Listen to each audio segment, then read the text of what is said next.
क्या कि journal entries कैसे की जाती हैं। ठीक है, पिछले वीडियो में देखे थे कि एक जो बैंक है, बैंक सर्विस कैसे किए जाएंगे और उसका एंट्री हमने देखा था। आज का जो वीडियो होगा, इस वीडियो में हम देखेंगे कि जो जर्नल के क्वेश्चंस है उसका सॉल्यूशन क्या होगा। ठीक है, तो हमारे पास एक बुक है और बुक में क्वेश्चन दिया गया है। क्वेश्चन नंबर 1 का ए है। ठीक है, दिया गया है कि निम्न लेन देनों से रोजनामचा प्रविष्टियाँ कीजिए। ठीक है, जर्नल एंट्रीज करनी है। इसमें दिया गया है पहला पॉइंट कि अमित ने 3 लाख से व्यापार प्रारंभ किया। Amit started business with cash 3 lakh. दूसरा पॉइंट दिया गया है कि नगद माल खरीदा, बॉट गुड्स फॉर कैश, और ये कितने का है 40,000 का। तीसरा पॉइंट दिया गया है कि नगद माल बेचा, गुड्स सोल्ड फॉर कैश 50,000 का। और दिया गया है कि व्यवसाय के लिए कंप्यूटर खरीदा, purchase a computer for business 30,000 का। और लास्ट दिया गया है कि वेतन दिया, सैलरी पैड, ये कितना है 5,000। ठीक है, करना क्या है हमको जर्नल के लिए करना है, जर्नल एंट्री करनी है। सबसे पहले तो जर्नल की एंट्री करने के लिए हमारे पास जर्नल का एक खाता होना चाहिए। ठीक है, क्या चाहिए, जर्नल का एक खाता। और इस खाते में 5 खाने होते हैं। कितने खाने होंगे, 5 खाने। कितने खाने, 5 खाने। ठीक है, जो जर्नल का खाता हम तय करते हैं इसमें 5 खाने होते हैं। पहले वाले खाने में ये क्वेश्चन नंबर 1 का ए सॉल्यूशन कर रहे हैं। क्वेश्चन नंबर 1 ए है। ठीक है, इसमें लिखते हैं सबसे ऊपर जर्नल एंट्रीज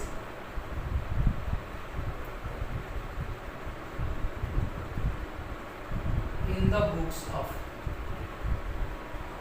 अगर किसी व्यक्ति का नाम दिया होगा तो उस व्यक्ति का नाम आगे लगाएंगे, XYZ जो भी हो उसका नाम लगाएंगे। इस खाते में सबसे पहला खाना डेट का होता है। इसमें हम उस तिथि को लिखते हैं जो मतलब जिस दिन हम लेन देन किए होंगे। ठीक है, उस तिथि को यहाँ पे लिखा जाता है। जो दूसरा खाना होता है वो होता है पार्टिकुलर्स का। इस खाने में हम वो चीज़ लिखते हैं, मतलब क्या डेबिट और क्या क्रेडिट करने वाली चीज़ें होती हैं वो इस खाने में हम लिखते हैं। लेजर फोलियो, तीसरा खाना लेजर फोलियो का। ठीक है, चौथा अमाउंट और 5वां अमाउंट। चौथा अमाउंट और 5वां अमाउंट। ये जो होता है उसको हम बोलते हैं डेबिट अमाउंट और ये बोलते हैं क्रेडिट अमाउंट। ठीक है, जो डेबिट वाले होगा उसके सामने डेबिट का अमाउंट लिखेंगे और जो क्रेडिट वाला पक्ष होगा उसके सामने क्रेडिट वाला अमाउंट लिखा जाएगा। ठीक है, हम पढ़ते क्या है, कह रहे हैं कि जो अमित है, अमित ने 3 लाख से व्यापार प्रारंभ किया। देखिए, जब भी कोई व्यक्ति प्रारंभ करता है व्यापार, तो व्यापार प्रारंभ करते समय जो चीज़ लगा करके व्यापार शुरू करता है, चाहे वो कैश लगाए या कैपिटल लगाए, कैश लगाए या बैंक से पैसा लगाए या कोई संपत्ति लगाए, जो चीज़ लगा के वो व्यापार शुरू करता है उसका नाम हम डेबिट करते हैं। ठीक है, तो चूंकि इसमें क्या है, इसमें पॉइंट वो दिया है कि उसने क्या किया है, कैश लगा के व्यापार शुरू किया है। ठीक है, क्या किया है, कैश से व्यापार शुरू किया है। तो इसलिए क्या करेंगे, हम कैश का नाम डेबिट करेंगे, लिखेंगे cash account debit, cash account debit. और जो व्यापार, ये जो पैसा लगाया गया है वो पूंजीकृत में लगाया गया है, तो लिखेंगे टू कैपिटल अकाउंट। ठीक है, बीइंग क्या लिखेंगे, being business started with cash. ठीक है, देखिए जब भी आप जर्नल बना देते हैं, जब भी आप जर्नल बना देंगे तो उस टाइम आप सोचिएगा कि हम खुद उस पोजीशन पे खड़े हैं जो हम लेन देन कर रहे हैं। यानी कि आप ये सोचिएगा कि हम खुद अमित हैं और हमने बिजनेस शुरू किया है। ठीक है, अगर कोई नाम दिया है तो हम खुद वो हैं और हम ये काम कर रहे हैं, तब जाकर के आप एकदम अच्छे तरीके से जर्नल को समझ पाइएगा। अपने आप को वहाँ प्रेजेंट करना पड़ेगा कि हम खुद हम ही हैं जो ये व्यापार चला रहे हैं और हम लेन देन कर रहे हैं, तब जाकर के आपका जो जर्नल होगा सुटेबल होगा, एकदम आपको समझ में आएगा। ठीक है, तो आप समझिए कि आप अमित हैं और आपने क्या किया है, व्यापार शुरू किया है। ठीक है, तो जब आप व्यापार शुरू करिएगा तो क्या जो कैश लगाइएगा या कैपिटल मतलब कैश लगाइएगा, बैंक से पैसा लगाइएगा या कोई संपत्ति लगाइएगा, तो वो आपके जो व्यापार है व्यापार में जाएगा। ठीक है, तो जो व्यापार में जाएगा उसको डेबिट। ठीक है, जो ही व्यापार के पास आएगा वो डेबिट। जैसे अगर हमने बताया था कि खाते 3 प्रकार के होते हैं। ठीक है, कौन कौन, तो व्यक्तिगत खाता, वास्तविक खाता और नाम मात्र खाता, ठीक है। तो उसका रूल क्या था, व्यक्तिगत खाता का रूल क्या था, डेबिट द रिसीवर और क्रेडिट द गिवर, ठीक है। दूसरा क्या था, वास्तविक खाता, इसका रूल क्या था, डेबिट व्हाट कम्स इन और क्रेडिट व्हाट गोज आउट। ये करना, debit what comes in, credit what goes out. जो आपके संस्था में, जो आपके कंपनी में, या फिर कह सकते हैं जो आपके व्यापार में जो चीज़ें आती है वो डेबिट, जाती है वो क्रेडिट। तो आपके पास क्या आया, आपके व्यापार में क्या आया, कैश आया, तो कैश डेबिट, ठीक है। और किसके रूप में आया है ये, तो ये कैपिटल रूप में आया, तो कैपिटल का नाम क्रेडिट, ठीक है। तो क्या लिखेंगे, cash account debit to capital account. ये स्टार्ट कितने में किए हैं, 3 लाख में, 3 लाख डेबिट और 3 लाख क्रेडिट। डेबिट वाले के सामने डेबिट का अमाउंट और क्रेडिट वाले के सामने क्रेडिट का अमाउंट, ठीक है। दूसरा पॉइंट क्या दिया गया है, दिया गया है कि नगद माल खरीदा। अगर हम कोई माल नगद में खरीदते हैं तो हमारे पास क्या आएगा और क्या जाएगा। अगर हम कोई वस्तु या कोई चीज़ नगद खरीद रहे हैं तो हमारे पास क्या आएगा, क्या जाएगा, वस्तु आएगा, पैसा जाएगा। चूंकि हम नगद में खरीद रहे हैं तो हमारे पास वस्तु आया, पैसा गया, ठीक है। तो वस्तु का कोई नाम नहीं है, माल का कोई नाम नहीं है, तो जब माल का नाम नहीं है तो क्या करेंगे, लिखेंगे purchase account debit, purchase account debit. अगर यहीं पे कोई नाम होता तो वो नाम लिखते हैं, जैसे कहेगा कि फर्नीचर खरीदा नगद में तो फर्नीचर नाम हो गया, डेबिट करेंगे फर्नीचर का नाम। पंखा खरीदा तो पंखा का नाम डेबिट, ठीक है। लेकिन यहाँ पे कोई नाम नहीं दिया गया तो क्या लिखेंगे, परचेज अकाउंट डेबिट। खरीदे तो यहाँ पर से क्या गया, कैश गया, तो टू कैश अकाउंट। बीइंग क्या लिखेंगे, being goods purchase for cash, ठीक है। कितना में खरीदा गया है, तो ये खरीद लिया हमने 40,000 में, 40,000 डेबिट और 40,000 क्रेडिट, ठीक है। तीसरा एंट्री क्या दिया है, दिया है कि नगद माल बेचा। अगर हम नगद में माल बेचते हैं तो हमारे पास क्या आएगा, क्या जाएगा। अगर हम कोई वस्तु, कोई माल नगद बेचते हैं तो हमारे पास क्या आएगा, क्या जाएगा, पैसा आएगा, माल जाएगा, ठीक है। क्या होगा, पैसा आएगा, माल जाएगा। तो जब पैसा आएगा तो अभी क्या बताए हैं, रूल क्या होता है वास्तविक खाते का, debit what comes in, credit what goes out. जो आता है उसको डेबिट करिए, जाता है उसको क्रेडिट करिए। तो हमारे पास क्या आया, अगर हमने नगद में बेचा तो हमारे पास आ गया कैश, तो लिखेंगे कैश अकाउंट डेबिट। हमारे पास से क्या गया, वस्तु गया, तो वस्तु उसका नाम नहीं है, वस्तु का कोई नाम नहीं है। तो जब वस्तु का नाम नहीं दिया रहेगा तो जब खरीदेंगे तो परचेज, बेचेंगे तो सेल, ठीक है। अगर माल का कोई नाम नहीं है तो खरीदेंगे तो परचेज, बेचेंगे तो सेल, ठीक है। तो यहाँ मैंने क्या किया है, बेचा है, तो क्या लिखेंगे, टू सेल्स अकाउंट। बीइंग क्या लिखेंगे, बीइंग गुड्स सोल्ड, हमने माल बेचा है, फॉर कैश, ठीक है। अब कितना का माल बेचे हमने माल बेच दिया 50,000 का, तो यहाँ पे अमाउंट 50,000 डेबिट और 50,000 क्रेडिट, ठीक है। अगला पॉइंट क्या है, अगला पॉइंट दिया है कि व्यवसाय के लिए एक कंप्यूटर खरीदा। यहाँ देखिए, यहाँ पे नाम दिया है कि हमने अपने व्यवसाय के लिए क्या खरीदा है, कंप्यूटर खरीदा है, ठीक है। तो अगर हम कंप्यूटर खरीदते हैं तो हमारे पास क्या आएगा, क्या जाएगा। अगर हम कंप्यूटर खरीद रहे हैं तो हमारे पास क्या आएगा और क्या जाएगा, कंप्यूटर आएगा, पैसा जाएगा। तो जो आएगा वो डेबिट, जाएगा वो क्रेडिट, ठीक है। जो आएगा वो डेबिट, जाएगा वो क्रेडिट। तो लिखेंगे कंप्यूटर अकाउंट डेबिट, और हमारे पास से क्या जा रहा है, पैसा जा रहा है, तो to cash account. Being computer purchased for business, for business. अभी जो कंप्यूटर है, कंप्यूटर का कितना में कर दिया हमने, कंप्यूटर में कर दिया 30,000 का, तो 30,000 डेबिट और 30,000 क्रेडिट वाले के सामने क्रेडिट। पांचवा एंट्री क्या है, पांचवा एंट्री दिया है कि हमने वेतन दिया, ठीक है, क्या किए, वेतन दिए, और वेतन जो है वो कौन सा खाता है, वेतन नाम मात्र खाता है। वेतन क्या है, नाम मात्र खाता है। तो बताए थे कि अगर नाम मात्र खाते का अगर हम रूल देखें तो क्या होता है, debit all expenses and losses, debit all expenses and losses, सभी मतलब जो खर्चे हैं या सभी जो हानियां हैं उसको डेबिट करें। तो जो आपका वेतन है, वेतन क्या है, एक टाइप का खर्चा है, ठीक है, वेतन क्या है, खर्चा है, और खर्चा कहाँ रखा जाता है, डेबिट में। तो लिखेंगे क्या, सैलरी अकाउंट डेबिट। हमारे पास से क्या जाएगा, अगर हम सैलरी देंगे तो सैलरी तो खर्चा है, तो सैलरी का नाम डेबिट, हमारे पास से क्या गया, कैश गया, तो टू कैश अकाउंट बीइंग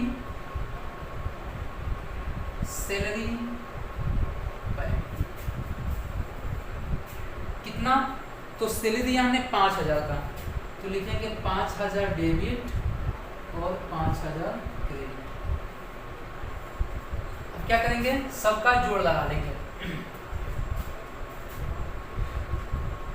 ये हो जाएगा 4,25,000।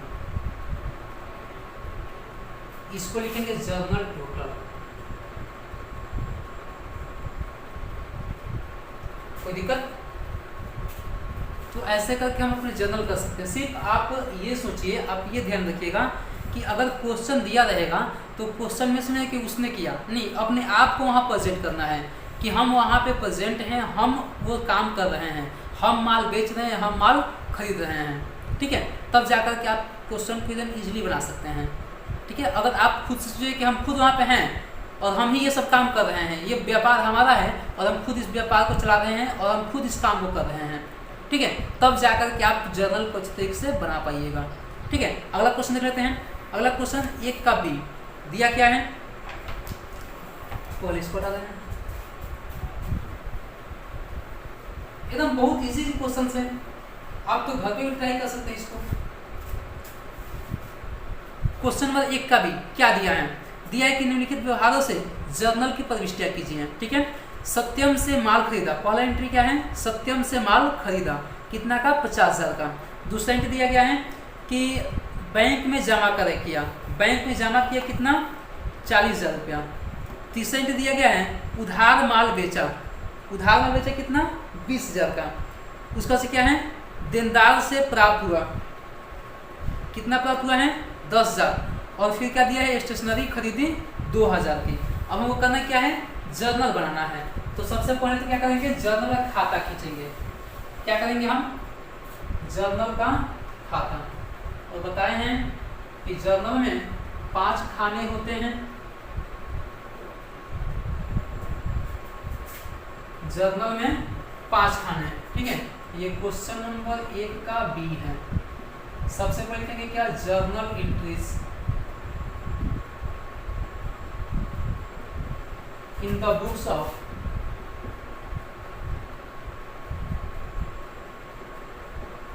अगर किसी का नाम दिया हो तो, ठीक है, कोई नाम नहीं दिया है तो छोड़ देंगे, सिर्फ जर्नल लिखेंगे। यहाँ पे क्या करते हैं, यहाँ पर लिखते हैं हम डेट, इसमें क्या लिखते हैं, पार्टिकुलर्स, इसमें लेजर फोलियो, और ये हमारा हो गया अमाउंट, और ये हो गया हमारा अमाउंट, ठीक है। ये डेबिट अमाउंट और ये हमारा क्रेडिट अमाउंट। कोई दिक्कत, कोई शक, चलिए आगे देखते हैं। अब इसमें एंट्री दिया है, पहला एंट्री क्या दिया है, दिया है कि सत्यम से माल खरीदा। देखिए यहाँ पर नगद शब्द का प्रयोग नहीं किया गया है, ठीक है, नगद शब्द का प्रयोग नहीं किया गया है, यानी यहाँ पे जो हमने माल खरीदा है उस खरीदारी के लिए नगद शब्द का प्रयोग नहीं किया गया है, तो हम समझेंगे कि हमने उधार में माल खरीदा है। अगर नगद शब्द का प्रयोग नहीं किया जाएगा तो हम समझेंगे कि उधार में माल खरीदा है या उधार माल बेचे हैं। ठीक है, तो यहाँ पे क्या हो जाएगा, सत्यम से माल खरीदा, यानी कि खरीदे, नगद नहीं खरीदे हैं तो उधार खरीदे होंगे। ठीक है, तो जब सत्यम से माल खरीदेंगे तो हमारे पास क्या आएगा, माल आएगा और माल का नाम नहीं है। ठीक है, सत्यम से माल खरीदा उसका नाम नहीं है, तो क्या लिखेंगे, जब भी हम खरीदारी करते हैं तो क्या लिखते हैं, परचेज, और जब बेचेंगे माल का नाम नहीं रहेगा तो लिखेंगे सेल्स। ठीक है, तो हमने माल खरीदा, हमारे पास क्या आया, माल आया, तो लिखेंगे परचेज अकाउंट डेबिट। ठीक है, अब देखिए उसके बदले में हमने यहाँ कैश दिया था, याद है आपका दूसरा एंट्री, जब हमने माल खरीदा और कैश दिया तो माल का नाम डेबिट, माल का नाम नहीं है तो परचेज डेबिट। ठीक है, purchase account debit to cash account, क्योंकि हमने पैसा दिया, लेकिन यहाँ पर हमने पैसा नहीं दिया है, उधार खरीदा है, तो जाहिर सी बात है उधार खरीदेंगे तो पैसा जाएगा नहीं यहाँ पर से। तो आखिर हम एंट्री क्या करेंगे, कौन सी चीज़ को हम क्रिएट करेंगे, क्योंकि एक मतलब लेन देन के दो पक्ष होते हैं। ठीक है, एक डेबिट वाला और दूसरा क्रेडिट वाला। तो डेबिट वाला हमको दिखाई दे दिया कि हमने माल खरीदा तो माल हमारे पास आ गया, लेकिन पैसा तो दिए नहीं, पैसा नहीं दिए हैं, हमने उधार में क्रय किया है। तो अब उधार में क्रय किया है तो अब यहाँ पे एंट्री क्या करेंगे, ठीक है, तो उस व्यक्ति का नाम लिखेंगे जो हमको माल दिया है, क्योंकि जो व्यक्तिगत खाता होता है उसका रूल होता है debit the receiver credit the giver. जो व्यक्ति देने वाला है उसका नाम हम कहाँ रखेंगे, क्रेडिट में रखेंगे। तो देने वाला यहाँ पे कौन है हमको, या फिर एकदम सिंपली समझ सकते हैं जिससे हम उधार माल खरीदे हैं उसका नाम। तो यहाँ पे हमने सत्यम से माल खरीदा है तो लिखेंगे टू सत्यम अकाउंट। बीइंग क्या लिखेंगे, बीइंग गुड्स purchased from सत्यम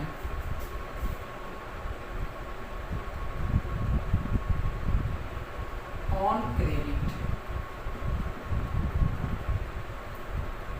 अब कितना का माल कर रहे हैं भाई, तो माल का मूल्य है 50,000 रुपए, तो लिखेंगे 50,000 डेबिट वाले के सामने डेबिट और क्रेडिट वाले के सामने क्रेडिट। ठीक है, दूसरा पॉइंट देते हैं। दूसरा पॉइंट में क्या दिया है, दिया है बैंक में जमा किया। कल ही जो पिछला वीडियो था उसमें हम लोग ने बैंक से समझ देखे थे और बताए थे कि जब हम बैंक में पैसा जमा करेंगे तो क्या होगा, बैंक का अमाउंट बढ़ेगा और हमारे पास से पैसा जाएगा। तो जो आता है डेबिट, जाता है उसे क्रेडिट। तो बैंक अमाउंट बढ़ गया तो बैंक का नाम डेबिट, हमारे पास से पैसा गया तो पैसा क्रेडिट। तो लिखेंगे जब भी हम बैंक में खाता खोलें या बैंक में पैसा जमा करें तो बैंक का नाम डेबिट और cash credit. Being cash deposited into the bank. ठीक है, हमने क्या किया, बैंक में पैसा जमा कर दिया। अब अमाउंट कितना है, अमाउंट है 40,000 रुपए, तो 40,000 डेबिट वाले में डेबिट के सामने और 40,000 क्रेडिट वाले में क्रेडिट के सामने। ठीक है, तीसरा एंट्री क्या है, तीसरा एंट्री दिया है कि उधार माल बेचा। ठीक है, उधार माल बेचा। अगर हम उधार में माल बेचते हैं तो हमारे पास क्या आएगा, पैसा आएगा, क्या पैसा नहीं आएगा, लेकिन माल तो जाएगा, माल क्रेडिट, लेकिन पैसा नहीं आया। तो जो व्यक्ति प्राप्त करने वाला है उसका नाम डेबिट, यानी कि जिसको हमने माल बेचा है उसका नाम डेबिट। तो यहाँ पर उसका नाम नहीं है तो लिखेंगे डेब्टर्स अकाउंट डेबिट, डेब्टर्स या लिख सकते हैं कस्टमर अकाउंट डेबिट। अगर यहाँ पे किसी का नाम होता तो हम नाम लिखते हैं, लेकिन यहाँ पर किसी का नाम नहीं है। ठीक है, तो क्या लिखेंगे, डेब्टर्स या customer account debit to sales account. माल तो गया हमारे पास से, टू सेल्स अकाउंट। बी क्या लिखेंगे, being goods sold on credit.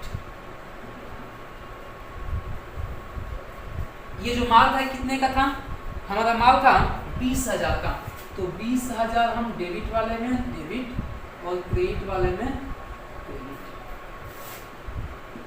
चौथा एंट्री देखते हैं। चौथा एंट्री दिया गया है कि देनदार से नगद प्राप्त हुआ। हमने माल बेचा था किसी को, वो हमको पैसा दे रहा है, नगद दे रहा है, तो नकद देगा तो क्या होगा, हमारे पास पैसा आएगा तो लिखेंगे कैश अकाउंट डेबिट, और जो देने वाला है उसका नाम क्रेडिट, तो टू डेब्टर्स अकाउंट, लेने वाले का नाम डेबिट और देने वाले का नाम क्रेडिट। ठीक है, तो क्या लिखेंगे, being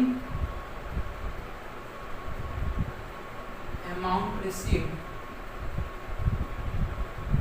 from debtors.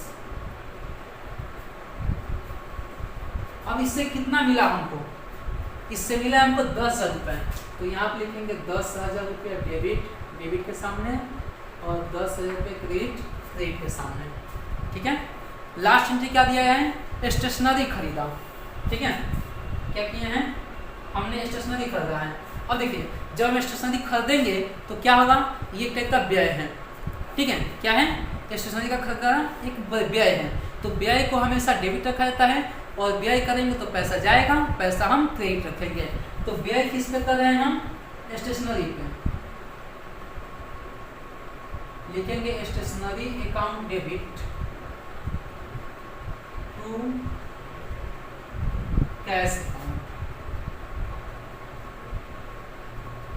Being stationery purchase. ठीक है, अब हमने स्टेशनरी कितना खरीदा, तो इसका मूल्य है 2,000 रुपये, 2,000 डेबिट वाले के सामने डेबिट और 2,000 क्रेडिट वाले के सामने क्रेडिट। ठीक है, अब हमारे पास और कुछ नहीं है, अब क्या करेंगे, जोड़ के और टोटल कर देंगे, जो आएगा वही हमारा जनरल टोटल कहा जाएगा। 1,22,000 रुपये, ये हमारा हो जाएगा जनरल टोटल। ठीक है, तो ऐसे करके आप क्या कर सकते हैं, क्वेश्चन का सही सॉल्यूशन कर सकते हैं। बहुत ईजी है, सिर्फ करना क्या है, आपको ये समझना है कि किसी ट्रांजैक्शन को करते समय हमारे पास क्या आना है और क्या जाना है। जो आएगा उसको डेबिट, जो जाएगा उसको क्रेडिट। ठीक है, आपको 3 रूल याद रखना है तीनों खाते के। सबसे पहला खाता क्या है, व्यक्तिगत खाता, उसका रूल क्या होता है, debit the receiver credit the giver. तेरे का मुझ पे चढ़ा है fever, debit the receiver credit the giver, याद आएगा। तेरे का मुझ पे चढ़ा है fever, debit the receiver credit the giver. ठीक है, दूसरा एंट्री क्या आता है, दूसरा होता है वास्तविक खाते का। ठीक है, वास्तविक खाते का रूल क्या होता है, डेबिट वाट कम्स इन और क्रेडिट वाट गोज आउट। ठीक है, debit watt comes in, credit what goes out. और तीसरा रूल क्या होता है, तीसरा खाता होता है नॉमिनल अकाउंट, उसका रूल क्या होता है, debit all expenses and losses, credit all profit and gain. ठीक है, तो ये 3 खाते और 3 खाते का रूल आपको याद रहना चाहिए। आप आसानी से किसी भी जर्नल को आसानी से एंट्री कर सकते हैं, इसमें आपको कोई दिक्कत नहीं होगा, कोई परेशानी नहीं होगा। ठीक है।